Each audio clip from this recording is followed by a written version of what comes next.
Dimanche, sur l'hippodrome de Paris-Vincennes, c'est le prix Jean Dumouche qui sera support du tiercé écarté Quintet Plus, ex-prix de Châteaudun. On va retrouver d'excellents concurrents au départ de ce Quintet. Ils sont 17 à faire acte de candidature, 2850 et 2875 mètres à parcourir avec une véritable attraction au départ de cet événement, puisqu'on va retrouver Up and Quick, le fameux Up and Quick, celui qui, depuis sa victoire l'été dernier dans le Critérium des 5 ans, cristallise toutes les attentions. On l'a vu prendre une excellente deuxième place à l'occasion de sa rentrée dans le prix de Bretagne. Depuis, son entraîneur Franck Leblanc a peaufiné sa condition physique pour cette épreuve. Il devra certes rendre 25 mètres, mais c'est la première fois qu'il sera associé à Jean-Michel Bazir. Vous le savez, Jean-Michel Bazir sera son driver dans le prix d'Amérique, et malgré le fait qu'il doive rendre 25 mètres, je le crois capable de monter sur la plus haute marche du podium. C'est mon coup de cœur et ma base incontournable dans ce prix Jean Dumouche. Deuxième position de mon classement, occupé par le numéro 3, Septuor, un Septuor qui, avec un déroulement de course plus favorable, l'aurait peut-être emporté dans la clôture du Grand National du Trot. Il franchit un à un les paliers, il sera déféré des 4 pieds dans cette épreuve. C'est Julien Dubois, son driver quasiment attitré, qui lui sera associé. Et lui aussi devrait logiquement terminer dans les 3 premiers de ce Quintet Plus. Derrière, on fait confiance au numéro 8, Récy Geloka, qui vient de s'imposer dans un Quintet en étant déféré des 4 pieds. On sait que Jean-Louis Claude Dersoir ne se trompe que très rarement lorsqu'il défère des 4 pieds ses pensionnaires. Cette fois-ci, il restera affairé puisqu'il ne se présente qu'à 7 jours d'intervalle, mais sa forme est sûre et on peut lui aussi l'inclure sans risque sur vos tickets. Derrière, on décline nos autres concurrents avec notamment le numéro 2, Sage de Guérinière, qui n'a pas forcément un bon programme cet hiver à sa disposition. Nous sommes allés à la rencontre de son entraîneur driver Mathieu Abrivard, et voilà ce qu'il pense de son cheval pour ce Quintet. Mathieu, Sage de Guérinière, on peut pas dire qu'il a forcément un très très bon programme cet hiver. Là, cette épreuve, elle est face à des concurrents de qualité, mais je suppose qu'il va donner sa pleine mesure quand même. Ouais, le cheval est bien, hein, début d'hiver battu par Septuor, rien à lui reprocher. Après on a recouru un petit 2100 pour préparer cette course, hein, parce que j'ai pas trop le choix des engagements. Donc on part en tête, derrière ça s'est creusé en nombre de partants, mais il y a des bons chevaux, notamment Up and Quick. Après devant c'est pareil, des chevaux de qualité. Donc on va voir un petit peu comment ça se goupille. Moi c'est un cheval de grand train, il est capable d'aller devant. On va voir jusqu'où je suis capable de les emmener, mais le cheval est en forme, donc je pense pas qu'il va être forcément ridicule. La condition est bonne, donc faut que tout se passe bien, mais il peut prendre une bonne place à l'arrivée quand même. Et puis on sait qu'avec ses artifices, il est toujours beaucoup plus volontaire. Ouais, là on est déféré des 4, ça fait un petit moment qu'il l'a pas été.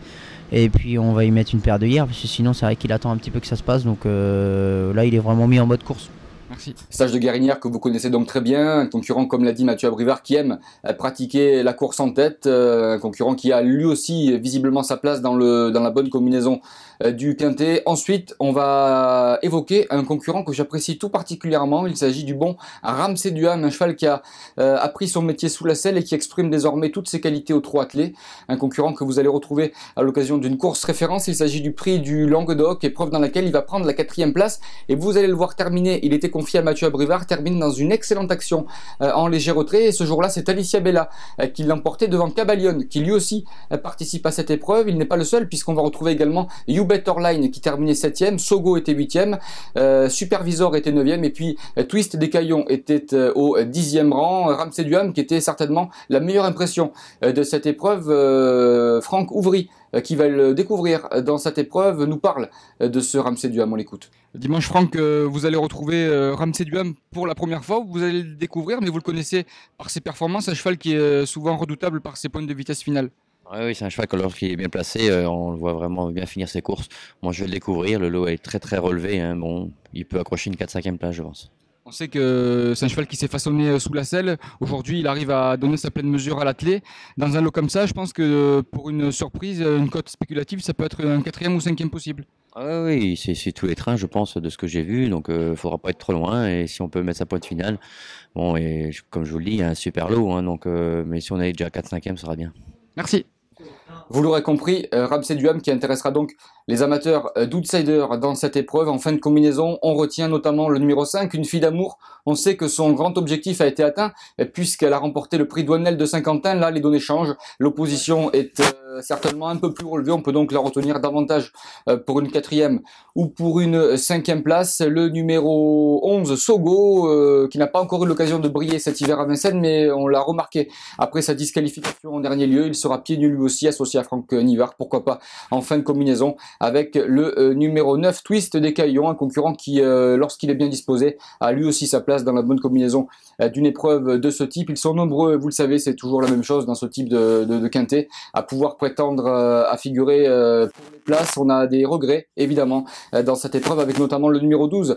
Il s'agit de YouBet Online, qui finissait bien dans la course référence. À cette occasion, le prix du Languedoc Cabalion terminé 2e. Depuis, il nous a déçus sur les 2100 mètres de la grande piste, même s'il bénéficie d'un bon engagement à la limite du recul. On demande et on attend qu'il nous rassure un petit peu. Et puis le numéro 13, pardon, il s'agit de Supervisor, lui aussi, qui a bien fait en dernier lieu en étant pieds nus pour la première fois.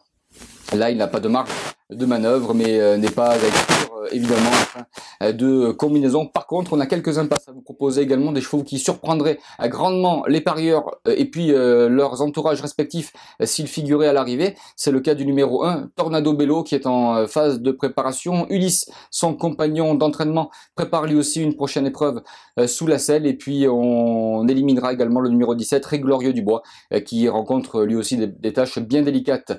Dorénavant, un petit conseil de jeu à vous proposer. Vous faites un 2 sur 4 qui peut être intéressant. Le numéro 16, Up and Quick, avec le numéro 3, Septuor. Ensuite, on se sert de Septuor qui finalement peut servir de base incontournable. Et vous tournez en couplet ordre dans tous les ordres avec le numéro 16, Up and Quick, avec le numéro 8, Réci Geloka, le 2, Sage de Guérinière. Et puis notre coup de cœur, le numéro 10, Ramsey Duham. Merci de nous avoir suivis et bon jeu à tous.